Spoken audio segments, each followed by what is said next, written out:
Afghanistan, early 2001. 6 of us went in before sunrise to grab a downed drone. Easy job. That's what they sold us. No comms. Old bones in the dirt. Something hitting from under the rock, slow and steady, like it knew we were there. We found the bunker. We went below. What woke up in there wasn't human. Only 2 of us came back, and command lied about the rest. So before we continue, please make sure to like and subscribe to support the channel, and comment down below where you're watching from. Thanks.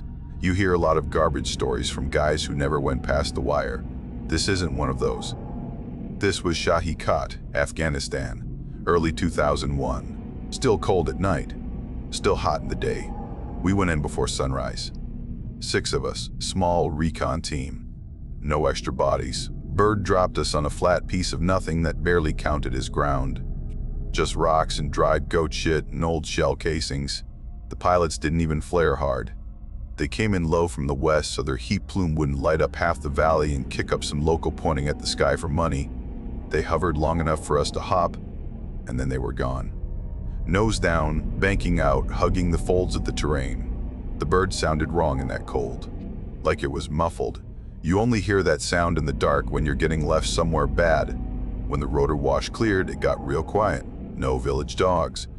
No prayer call. No bugs.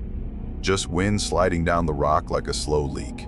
We moved fast off the landing spot. We didn't stand there bunched up like idiots waving at the empty sky. Hale wouldn't allow it. Staff Sergeant Hale was team lead. He wasn't a loud guy.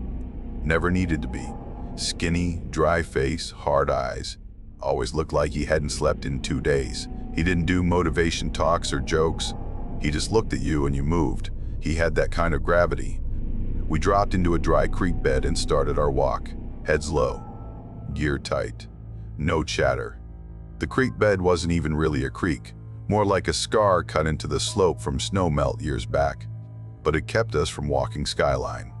You silhouette on that ridge line and someone with a $10 scope and a 30-year-old rifle will open your head from 400 meters and call it a blessed day. We did our usual checks. Magazines pushed in hard. Optics caps clear. Water, batteries, charges, med gear, strobes. Diaz and Lorne had point and nav. I was behind them. Hale stayed in the middle so he could grab whoever he needed fast. Rear security rotated. Everybody else stayed quiet. The job sounded simple when they briefed it. That was the first red flag. The story we got was, little eye-in-the-sky drone went down in the hills 2 days ago. Not a big drone, not the ones that shoot. Just a camera rig with a transmitter. High guys wanted it back because of sensitive tech. We were told to grab the wreck or smash it with thermite and confirm no one else pulled parts. Easy, couple clicks of walking.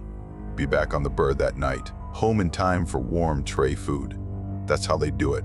They call it sensitive tech, and that's supposed to flip the switch in your head. Makes you feel like you're part of some bigger machine. Like you're important. You stop asking questions because now it sounds like it matters. The Shahi Kot isn't clean ground. It's not scrub and sand like the movies. It's rock and bone and old war trash all packed together in these folds that run up and never flatten out.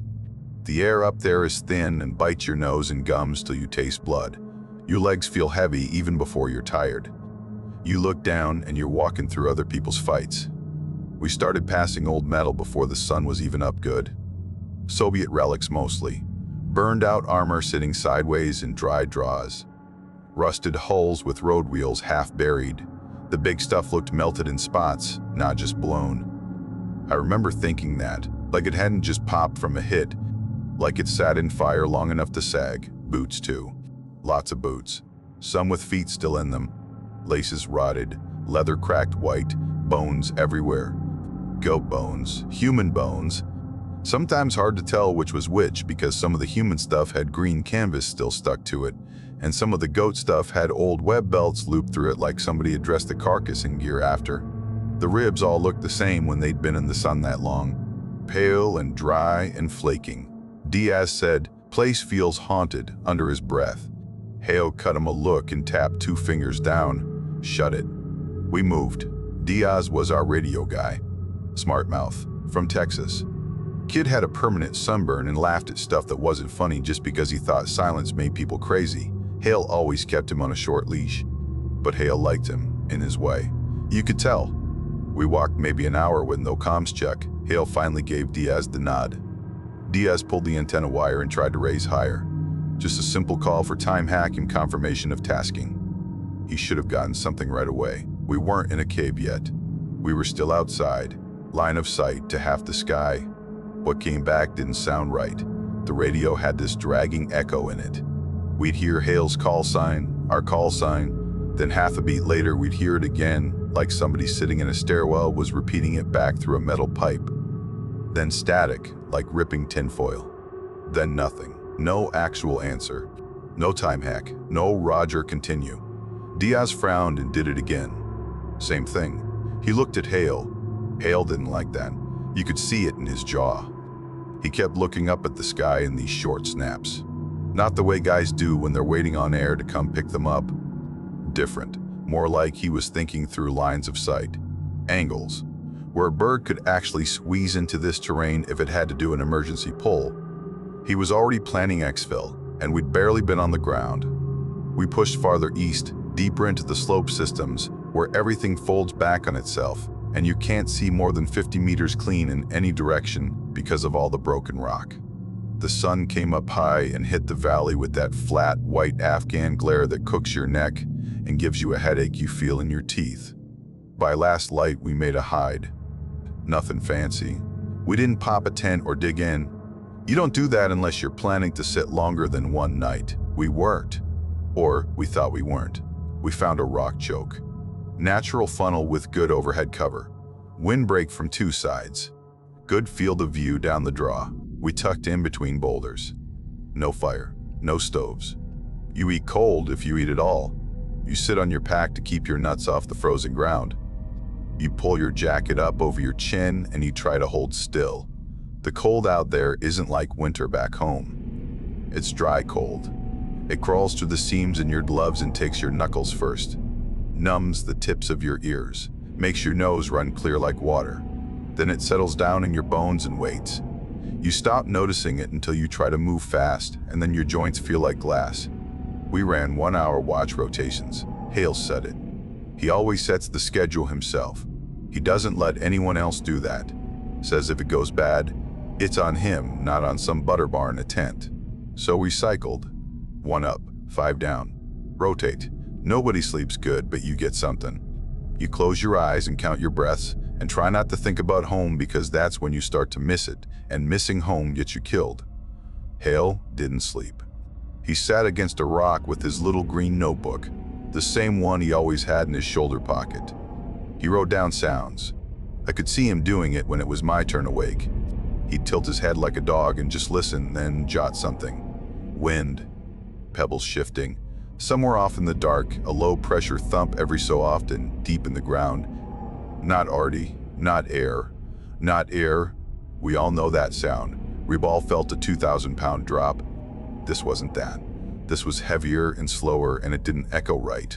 It didn't bounce off the valley walls. It felt like it came up from under us. I didn't like that. None of us said it, but nobody liked that. The stars out there are insane. No lights for miles. You can see everything. Satellites moving slow. Shooting stars cutting fast. Black gaps where the mountains cut the sky. I remember staring at those black gaps and thinking they looked like teeth. I told myself it was just the cold. That was night 1. We moved at first light, that thin blue hour before sunrise where the ground's still frozen and the air sticks in your chest. We packed quiet and checked each other. Hale pointed us uphill along a goat path cut into the slope. Not even a real trail, just a worn line where hooves had carved the dirt and rock slick. The drone's last ping was somewhere up there. That's what we'd been told anyway. The climb sucked. Air was thin. Legs heavy. Packs felt like someone had snuck rocks into them while we slept. You keep your head down and watch your feet and try not to roll an ankle, and you just keep moving. About halfway up, Lauren called a halt. Private Lauren was the youngest on the team. Newest. Still had that fresh deployment look. Skin not wrecked yet. Eyes still bright. He didn't talk much unless someone asked him something direct. Good kid. Listened. Did what he was told. He wasn't supposed to even be on this run. He'd replaced Vickers last minute because Vickers got pulled for fever. So Lauren stops and just holds his hand up flat. We crouch. Hale moves up slow. Lauren is looking at the wall. At first I thought he was just catching his breath and pretending to have seen something so nobody would rag him for needing a pause. I was about to tell him, don't play those games with Hale. Then I saw the markings. They weren't spray paint, they weren't chalk. No color, no fresh scrape. You see those all over the place from locals and from board units. This wasn't that. These were cut in, shoulder height. Long lines and circles repeating down the rock face. Lines carved deep and then smoothed down like fingers had run over them a lot. Not words I knew, not Russian, not Arabic, not Pashto, not English. Not shapes I'd seen in any of the dumb little village shrines the A&A guys stacked rocks around. Older, way older. They looked worn like river rock, but they were up on a dry wall baked by sun. No water had touched that in a long time. Lauren said, "The hell is that?" Diaz said, "Taliban cave drawings," and smirked, but his voice sounded tight. Hale didn't answer. He just stared at it for a few seconds. Then he told us to move. We kept climbing. We hadn't gone 20 more steps when the ground under us shivered. Not shook, not like an earthquake. Not rolling, just one pulse. One low, hard push from below, enough to rattle loose gravel and make a few pebbles hop in place. I felt it through my boots, felt it in my knees. We all froze and looked at each other. Diaz said, "Truck," even though there was no way. We were standing on bedrock. Nothing under us but mountain. No road. No tunnel. Hale said, "Move."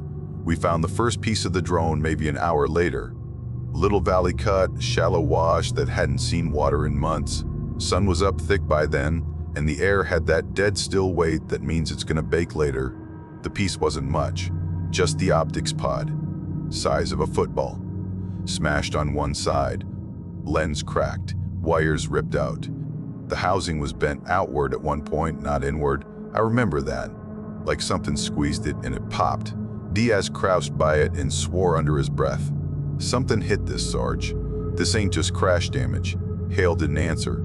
He was looking past it. There was a dark opening in the rock, maybe 5 meters beyond where the pod lay. You wouldn't notice it if you weren't right on it. It wasn't some big cave mouth with dramatic edges. It was just an opening. Shoulder height, wide enough for one guy to crouch and move through, tall enough that you wouldn't have to belly crawl. The top edges were smooth, not worn by weather. Worn like hands had gone in and out a lot, polishing it. I've seen natural caves. That wasn't natural. Hale didn't like that either. You could tell by how still he got. Lauren was breathing heavy. Sweat on his face even though the air was still cold in the shade. He was staring into that hole like it had hooked him.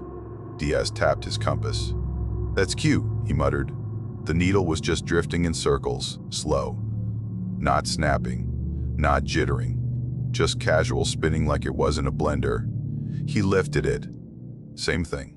He pulled the radio back up and keyed it. He tried higher again, tried relay, tried anyone. All we got was this deep, steady thump under the static. Slow, rhythmic, like a heartbeat echoing through a wall. He let go of the key. The thump stopped. He keyed it again. The thump came back, same pace, same strength. You could almost count it out loud. Steady, confident. Hale pulled a roll of nylon cord off his pack and a chem light. He cracked the chem, shook it till it glowed dull green, and tied it to the cord. Then he tied the other end of the cord to a rock spike near the entrance. He said, "Marking point. We go in at first light." Diaz looked at him. "We're going in there," Hale said. "We're not staying out here for night 2 with no roof and no comms." That was that. We pulled back a short distance to set security and figure our plan. Hale didn't like rushing blind and none of us were going to argue. We sat in a little notch 20 meters upslope from the cave. We didn't eat. We just pulled water and checked mags and tried not to think about crawling into a hole in Taliban country with no line back to support. That's when I noticed Lorne. He'd been staring at that cave since we found it, not blinking, eyes wide. He looked like people look right before they pass out from blood loss. Face slick, lips dry. but he wasn't hurt. I put a hand on his shoulder. "Drink some water, kid." He didn't look at me, he whispered. "It's not empty." That's what he said. Not "something's in there." Not "I saw movement." Just, "It's not empty." Then he blinked hard like he'd been underwater and just came up. The sun started dropping again. The cold slid back in. We settled in for night 2. Nobody slept good. Hale made the call. We were going in at first light, hit fast, clear, grab what we could from the drone, then pull back to a better exfil point once we had proof of recovery. He didn't want to still be underground when it got dark. I didn't either. We taped chem lights to our sleeves so we could see each other's arms in the dark without swinging our main lights around like beacons. We checked nods. Mine were already flickering on the edges. The batteries were good. It wasn't power. It was something else. We stacked at the mouth, Hale first, Diaz behind him, then me, then Lorne and the rest. The air coming out of that hole was cold. Real cold. Colder than the air outside by a lot. It stung my teeth when I breathed it. It had a taste to it. Not like rot. Not like piss. Not like diesel. Older, dry metal. We went in crouched and slow, rifles up, safety off, no talking. The tunnel bent down fast. You had to mind your feet. Moisture had gathered on the rock and frozen in little patches like snot ice. Every step made this soft crunch that sounded way too loud in there. Our breath rolled out white in front of our faces. You could see it even without nods. That's how cold it was. We moved maybe 15 meters in, and the tunnel opened into a low chamber. Ceiling dropped to about head height. I had to duck a little. Hale had to duck more. Light sweep showed trash everywhere. Old Soviet tins, ammo cans, crushed stove, bits of rotted canvas, a helmet with a busted chin strap sitting sideways in a pile of dirt, half a lower jaw still inside it, teeth cracked. Nobody talked. We pushed deeper into the chamber, slow and controlled, muzzles moving, eyes scanning. There was a second tunnel mouth farther in. Black, tight, leading down. Lorne stepped forward and the floor gave out under him. It didn't collapse like in movies. It just opened. 1 second his boot was on what looked like packed dirt. Next second it wasn't there. He dropped in up to his waist, and his scream hit the inside of my skull like a spike. The sound was fast and high and cut short. I saw his right leg fold wrong. The bone punched up under the skin mid-shin. Didn't break through, but it was pushing like a tent pole. You could see the shape of it. His pants went dart fast around it. Hale and Diaz were on him in under a second. Hale grabbed under his arms and hauled. Diaz hooked his vest and lifted. I covered the dark mouth in case something came up while we were busy. We got Lorne out. He was shaking and his teeth were clenched so hard I thought they'd crack. He kept trying to pull his leg in close, but Hale held it straight. Diaz popped the med kit and hit him with pain control. Lorne's face slackened, but his eyes stayed wide. They weren't on us. They were locked on the far corner of the chamber. Not the tunnel down. Not the hole he fell in. Some spot on the wall none of us were looking at. I said his name. He didn't look. Diaz swung his light around that way, and that's when we saw the print. On the chamber wall, above head height, there was a handprint. Old. Dark. Looked like dried blood gone almost black. Each finger was thick and long. Palm was huge. Bigger than Hale's hand by a lot. Way bigger than any human hand I've ever seen. The spacing wasn't right either. The thumb sat lower, off angle. Diaz just muttered, "Nope." We all heard it at the same time. A scrape. Not a rat noise. Not loose rock. Not drip. This was heavy. Something dragging weight along stone. From deeper in. Then it stopped. Like whatever it was, heard us freeze and went quiet too. We held there a long few seconds. You could hear Lorne's breath hitching. You could hear water drip somewhere way back in the dark.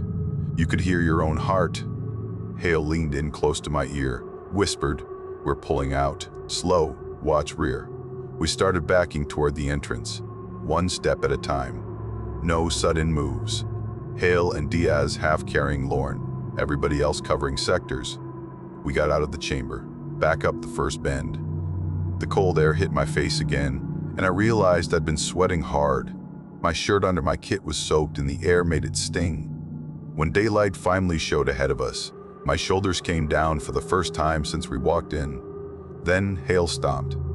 The cord he'd tied to the rock spike was gone, not frayed, not pulled loose, cut, clean. The chem light that had been hanging just inside the mouth was gone too. No tracks but ours in the dust by the entrance. Hale looked at me. I didn't say anything. I didn't have to. We both had the same thought. Something had been waiting at the entrance while we were inside. We didn't sit in that same spot after that. Hale wasn't dumb. We moved downslope a little to a rock shelf with decent cover and a decent field of fire. We sat Lorne down and checked his leg again. The swelling was bad. Real bad. Real bad. Skin pulled tight and shiny. You could see where the bone had pushed, then slid back. His pulse was there but slow. Too slow. Slower than it should have been for trauma. His skin felt clammy. Not just cold. Sick cold. He kept twitching in his sleep, eyes rolling under his lids, like he was watching something real close. Diaz said, "We gotta get him out. We gotta call for pickup." Hale nodded. He said nothing. He grabbed the radio and started climbing. He picked a ridgeline about 50 meters up from us. It wasn't great, but it had the best shot north, which was the direction our bird had gone. He belly crawled the last few meters and laid low, then keyed up. I watched him through my optic. He was up there a long time. He kept keying, kept listening, key, listen, key, listen. Finally he froze. His whole body went tight. He got back down to us fast, sliding half on his side to keep his profile low. When he got to us, he said, "We're not alone on this net." Diaz frowned. "Meaning?" Hale said. I called higher. I used our call sign. I used my voice. Something answered. It sounded like us. Diaz laughed. "Echo." Hale shook his head. "No." It repeated the call. Same words, same order. But the timing was off, couple beats slow. And the pitch was wrong. Close, but not right. Nobody said anything. That's when we noticed our gear wasn't how we left it. I had set my pack against a rock when we first moved Lorne. It was now 2 meters left of where I dropped it. I didn't move it. Nobody said they moved it. Lorne's tourniquet was tighter. I know because I said it. I know how many turns I put in. Now it was half a turn more. None of us touched it. Hale would never mess with another man's tourniquet unless he had to. He hadn't. And then there were the prints. Not a full shoe print, more like partial pressure spots in the dust and loose grit. You could see where weight had been, deep weight.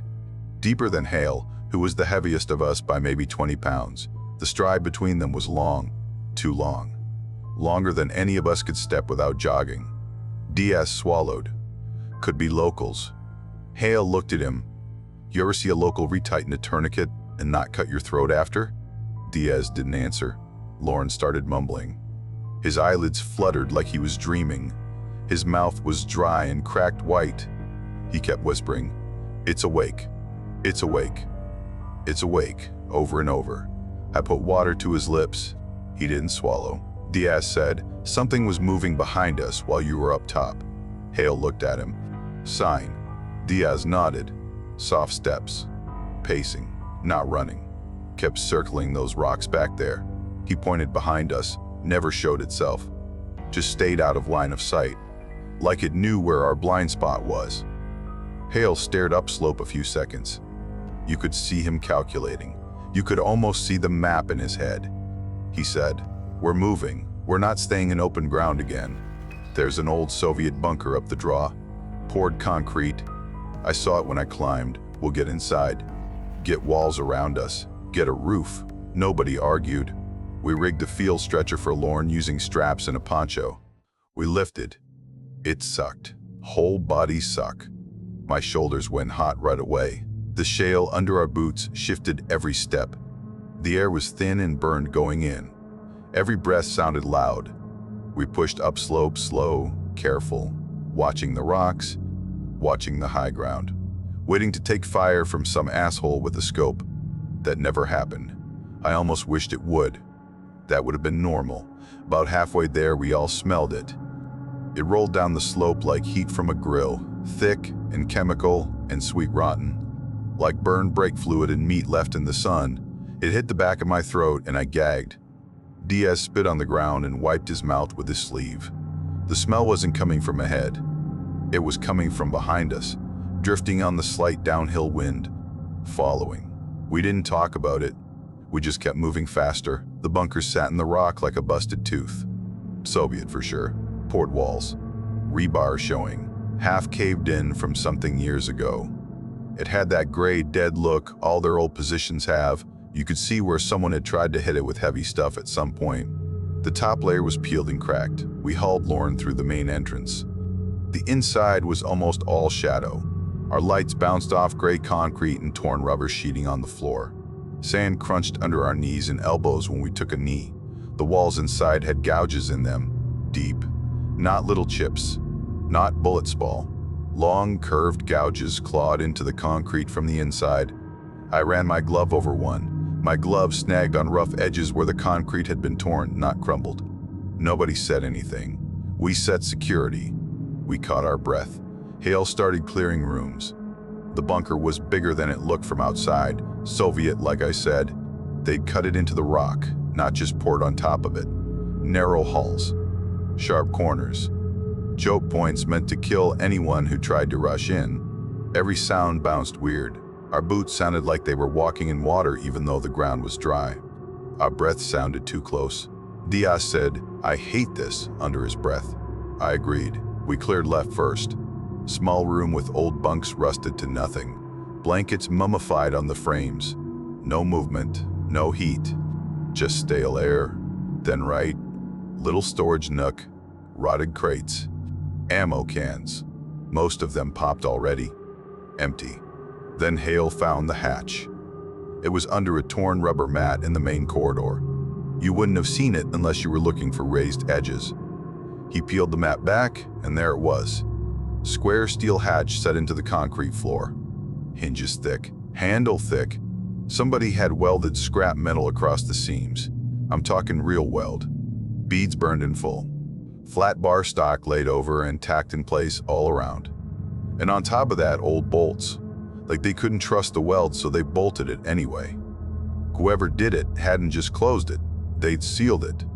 Diaz crouched over it and put his ear down. He jerked back fast. "What?" Hale said. Diaz licked his lips. "Something's hitting from underneath." We all went quiet. Then we all heard it. Thud, not a bang. Not a frantic pounding, just one heavy impact. Count to 5. Another. Same strength, same pace. Each hit made grit shake down from the ceiling and patter on our shoulders. Lauren was laid out against the wall nearby, eyes half open, breathing shallow. Every time that thud came, his eyelids fluttered like someone was blowing air in his face. Hale crouched by the hatch. He put his hand on the weld. It was old. You could see the oxidation, the dust caked on the beads. Years, maybe decades, not fresh. He looked up at us. You could see him thinking. You could see him hating the thought. He said, "We can't hold this top floor. Too many angles, too much broken wall. No way to lock it down if something big pushes in. We open this. We get one entrance to cover." Diaz blinked. "You want to go down there," Hale said. "I want one way in from the outside." Down there gives us that. None of us liked him, but he wasn't wrong. Up here, anything could climb in through those busted concrete gaps in the roof and be on top of us before we swung around. No lines, no control. Down there, one ladder, one choke. You cover the ladder, you own the fight. Hale set a small charge. Nothing huge, just enough to split welds and pop old bolts. We backed off around the corner, covered ears, open mouths so the pressure wouldn't jack our hearing worse than it already was. Hale touched it off. The blast wasn't big. The echo was. Sound slammed that hallway like a hammer. Dust filled the air. My ears rang hard even with my palms over them. My nose started to run and I wiped and saw blood on my glove. Overpressure in a tight box will do that. We moved back in fast. Hale and Diaz grabbed the hatch handle and hauled. It groaned like an animal and then popped. Cold air rolled up out of that hole. Colder than the cave, way colder, made my eyes water. The smell hit next. Iron. Dry, like old blood left on metal, not fresh gore. Old. We pointed lights down. There was a ladder, steel rungs drilled into concrete.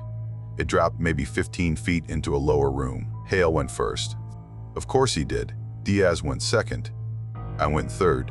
The others stayed up with Lauren till we cleared. We hit the lower room, and I almost puked. Bodies. Rows and rows of them, propped along the walls like someone had sat them there. Most were in faded Soviet uniforms. I could still see patches on a few sleeves. The fabric was sun-bleached and rotted and stiff. Their skin had gone dark and tight, not rotted off. Dried out, pulled back over bone and muscle, eyes sunken in black, mouths open. Some of them still had gear on, belts, holsters, AK mags with that old reddish-brown look, canteens. One guy still wore his helmet, chin strap rotted through, mouth open like he died screaming and stayed that way for years. I saw at least 3 with ribs crushed inward like someone had just grabbed their chest and squeezed hard until it all caved. We swept our lights across the room slow, careful. There was something in the far wall. At first I thought it was just busted concrete and exposed rock. Then my eyes adjusted. It was a body, not like the others. It wasn't sitting on the floor. It was upright, half sunk into the concrete and stone like the wall had grown around it. It was big, pale skin stretched tight over heavy muscle. Not starved, not dried out like the Soviets in the room. Thick across the chest, arms like logs, shoulders wide. It had hair, red, long, matted and filthy, hanging down past where its shoulders disappeared into the wall. Steel plates were bolted across it. I'm talking huge pieces, tank parts, scrap metal. Rebar twisted into hooks and welded in place. All of it driven into the concrete around the thing, like they'd tried to pin it inside the wall. Its eyes were closed. Its mouth was a little open. You could see dark dried stuff at the corners. The lips were cracked. Diaz whispered, "What the hell is that?" Hale didn't answer. That steady thud we'd heard through the hatch, we could feel it stronger down here. Every few seconds, the wall around that thing would tremble just a little. Dust would fall from cracks in the concrete overhead. The floor would hum under our boots like a generator buried deep under the mountain. I felt sick.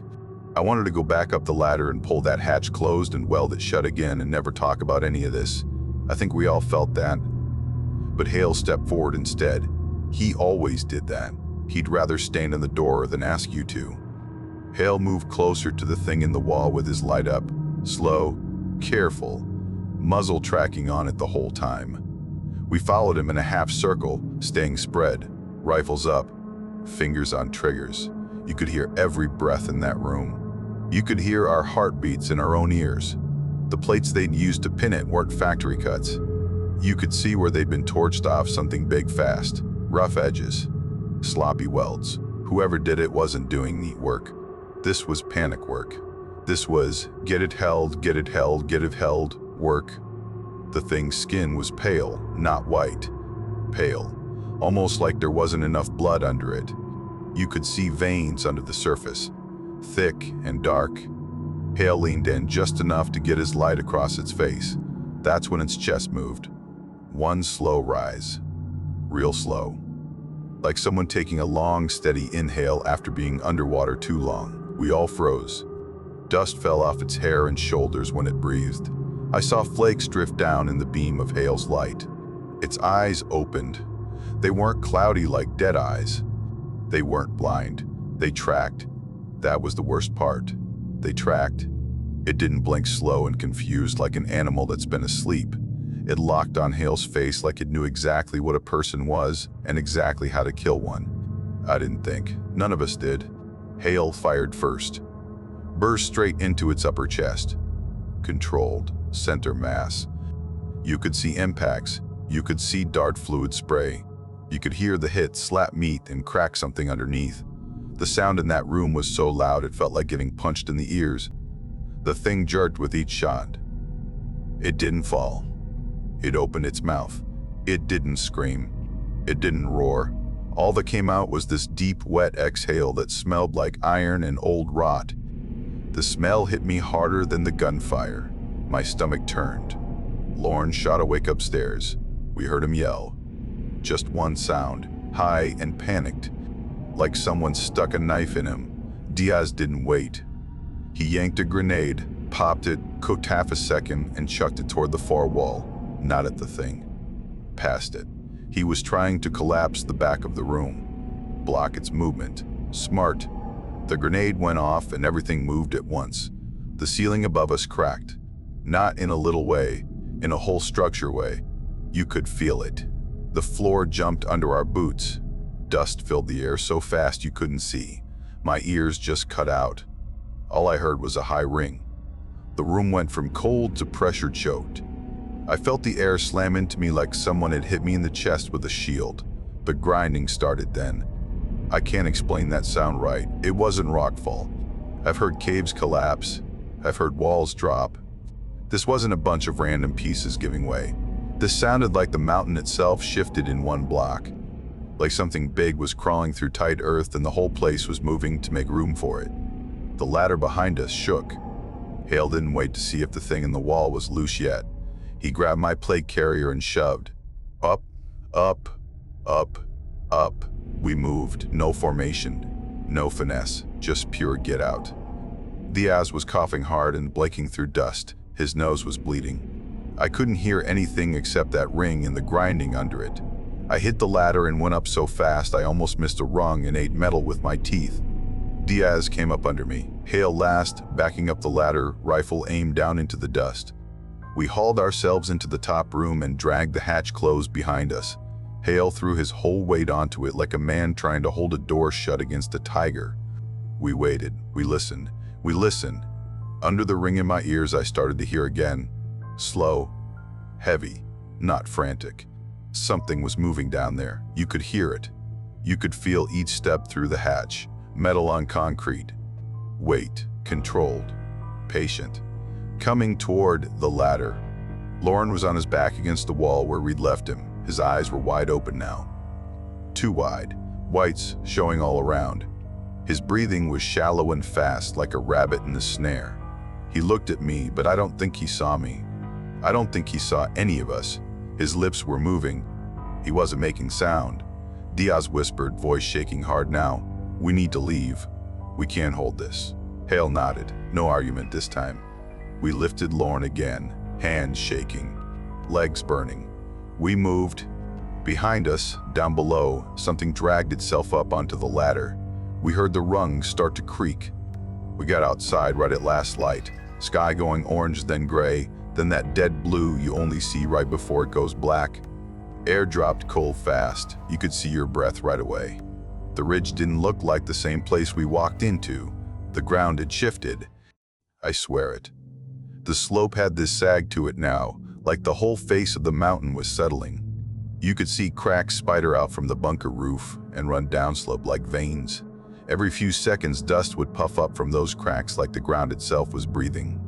And there was light, not bright flame, not fire rolling, just a faint dull red glow leaking out from under broken slabs of rock and from seams in the busted concrete roof of the bunker. It pulsed, slow, same timing as that thud from earlier, like a heartbeat. None of us liked that. We dragged Lauren past the entrance. We were sucking wind hard. My shoulders felt like they were tearing off. My knees shook. I couldn't feel my fingertips. Then we saw it. It was coming out of the bunker. Not fast, not rushing. Just climbing like a man climbs a ladder after a long day. Controlled, steady. First we saw the hand. It wasn't like a normal hand. Fingers too long, thumb set low. Skin pale and stretched over muscle that looked wrong. There was still metal bolted to parts of its arm, plates, rebar hooks. Some of it was torn and hanging. You could see where it had ripped itself free of the wall and taken chunks of concrete with it. Dust and bits of rebar hung off its shoulders. Then the head and shoulders cleared the hole. I've never seen anything that big move that smooth. It wasn't some lumbering movie monster. It wasn't stumbling. It wasn't out of control. It climbed out, stood up straight in the open air for the first time, and looked around like someone stepping out of a shower. It was tall, taller than any man I've ever seen. I'm not guessing. I've stood next to pro ball guys who push 7 feet easy. This was taller than that. Hale barely came up to its chest. Its shoulders were wide, arms thick, chest like a barrel, torn open in spots where Hale's rounds had hit. You could see meat and bone in there. You could see bone fragments where Diaz's grenade threw shrapnel. It bled dark and slow. The blood didn't spray. It just seeped out heavy. Its hair was long and red and matted and filthy, hung in ropes, streaked with dust and old dried blood.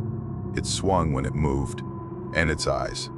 Its eyes were locked on us. Not scanning for targets like someone in a firefight. Not panicking. Just fixed. Like it had already picked who dies first and was going to work down the line. Hale didn't freeze. He didn't think. He just started shooting. Controlled pairs. Then head, then neck. He walked rounds up into its face, bone chipped off. You could see bits fly. You could see little bursts of dark spray from each hit. The impacts rocked its head back a little. It blinked. That's it, just blinked. Diaz yanked the drone beacon from his pack. That beacon was the whole reason we were there. Little box, palm size, blinking LED, broadcasting a homing signal so Hire could track the drone's last spot. They wanted it back. Sensitive tech, they said. Diaz slammed it into Hale's chest. Hale grabbed it and didn't even ask why. He knew. We weren't asking for pickup anymore. We were bait. Hale jumped up onto the busted bunker roof. He moved like his legs didn't hurt, even though I knew they did. He took the beacon in both hands and smashed it against a piece of exposed rebar that stuck up from the cracked concrete. Sparks popped off it. The beacon's light jumped from its normal slow blink to a hard strobe. Hale looked up at the sky. He didn't call anyone on the radio. He didn't need to. The beacon was talking for us now, loud. The air went real still. I don't mean quiet. I mean still. The wind cut off. The mountain went quiet. Even that slow pulsing thud under our boots stopped for a couple beats. It felt like the whole valley held its breath. Then I heard it. Far off at first. Low. A distant growl rolling in fast. If you've ever heard fast movers come in low, you know that sound. It doesn't sound like in the movies. It sounds like the sky ripping at the seams. Hale didn't get down. He just crouched on that roof by the broken rebar, watching the horizon, holding the beacon steady with both hands like he was pinning a grenade. Diaz was kneeling next to Lorne, trying to keep him calm. Lorne was shaking all over now. His eyes were rolled up, his lips were blue. The big thing took another step toward us. Same pace. No rush. It wasn't scared of us at all. That pissed me off in a way I can't explain. I wanted it to at least act like we were a problem. It lifted its head and sniffed the air like an animal. Then it locked back on Hale. The growl in the sky turned into a scream. The first hit landed before I could even cover my ears. No warning, no sparkle, no slow whistling arc, just flash and force. It felt like getting hit by a truck made of air. The light slammed into the ridge and everything went white-edged with red, then black because I shut my eyes on instinct. I felt myself leave the ground. I felt rocks punch into my side and shoulder and face. My ribs went hot, my mouth filled with dirt and copper. Then the sound hit. It wasn't a bang. It was a long, tearing roar that kept going and going, folding over itself. It swallowed everything else. When I came back, I was on my back in the rocks maybe 20 feet from where I'd been. My ears were just a high ring again. My whole body hurt. My nose was bleeding. There was dust in my teeth and I couldn't spit it out fast enough. I blinked hard and tried to clear my eyes. The top of the ridge was gone. Not damaged. Gone. The bunker roof had caved in completely. The concrete around it had shattered and slid down like sand. Chunks of rock the size of trucks were scattered downslope, smoking. There was this hot, baked metal stink in the air that drowned out everything else. You could taste it. It stuck to the back of your throat like grease. I rolled over and coughed and my whole chest lit up with pain. I thought maybe I'd cracked ribs. I probably had. Diaz was a few meters from me on his side, coughing, waving his hand in front of his face like he was trying to clear smoke. He was bleeding from his forehead. His radio was gone, just ripped clean off his kit. Lorne was half buried in loose rock and dirt. Only his upper body showed. His mouth was open, his eyes were open. He wasn't blinking. He wasn't moving. I didn't see Hale at first. I pulled myself up to my elbows and looked around slow. The slope where that thing had stood was just churned dirt and shattered stone now. No sign of it. No sign of legs. No arms sticking out. No red hair. Nothing. Just debris still settling, sliding down in little rattles. I saw a hand finally. Not the thing's hand. Hale's. It was sticking out from under a slab of cracked concrete and rebar. His fingers were still curled around the beacon. The beacon casing was warped and scorched. It wasn't blinking anymore. Everything else around us was quiet. Real quiet. Too quiet. The slow thud was gone. The glow from the cracks was gone. The mountain felt dead again. The air stayed still for a long time before the wind finally came back and started blowing grit across my face. I laid there and tried to breathe and told myself we were still alive. I didn't believe it. I didn't make it out with the cleanup crews. I didn't walk out of there on my own legs. I didn't radio for pickup like in a clean exfil story. I went out on a litter with tubes in my arm and a collar on my neck. Diaz too. He cracked jokes the whole way until the morphine shut him up. I don't remember all of it. Some of it comes back in snapshots. Dust. Rotor wash. Someone yelling, too urgent surgical. Someone else yelling coordinates over and over. Weeks later, they sent a crew back in with full gear. Masks, suits. Not chem suits exactly. More like containment. Gloves taped. Faces covered. Boots bagged. Guys who don't talk about their jobs. Not regular line guys. They moved slow through what was left of that ridge. Everything was fused. The blast had turned rock to glass in spots. Melted rifles into the ground. I heard one of the techs pull the lower receiver out of a piece of stone, and it was stuck in there like a fossil. They logged everything. Tag, bag, tub. They found one dog tag welded flat to a hunk of glassy slag. Couldn't pull it free without snapping it. So they logged the whole chunk. They found Lauren's watch strap fused into a piece of concrete and rebar. Nothing under it. They didn't find Hale. They didn't find the body of the big thing either. Nothing that matched it. No bone that size. No hair. Nothing. They did find the beacon. It was wedged in a crack near the center of the crater. The casing was black and half melted.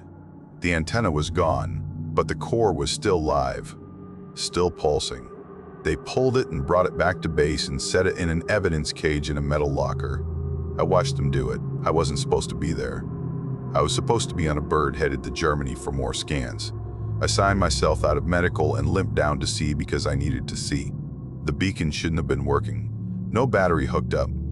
No external power. Every wire inside baked. I saw the X-ray. It was still putting out a signal. Not normal ping. Not standard locator tone. Every 12 seconds, one heavy pulse. Dead steady. Same strength. Same spacing. 12 seconds on the dot. Over and over. Didn't drift. Didn't weaken. The tech running the cage said it was probably just heat bleed from the strike rattling leftover charge in the core. He said it'd die out in a day or two. He said it like he believed it. He didn't look at me when he said it. They logged us as KIA on paper, whole team. Official cause, gas pocket detonation triggered by old Soviet munitions in an uncharted bunker. Secondary collapse.